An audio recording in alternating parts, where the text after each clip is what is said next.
Hello. To check screen time of specific application on Samsung Galaxy S25 Ultra, first of all you have to go into the settings. From here scroll all the way down, go into the apps, and right here is the list of all the applications that are installed on your phone. And all you have to do is simply select any application that you want to check the screen time for.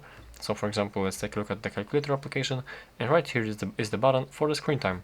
But let me just tell you that not every application right here is available to check.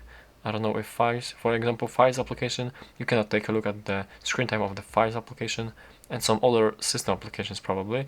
But yeah, let's for example take a look at this Gmail application. Here's the screen time button, and as we go in here we can see the period of the at which day we want to take a look at the screen time, the screen time itself, the app timer, the amount of notifications, and amount of times that we opened the application during this day. So yeah, that's all the data right here. That's how to check the screen time for the specific application. Thank you for watching.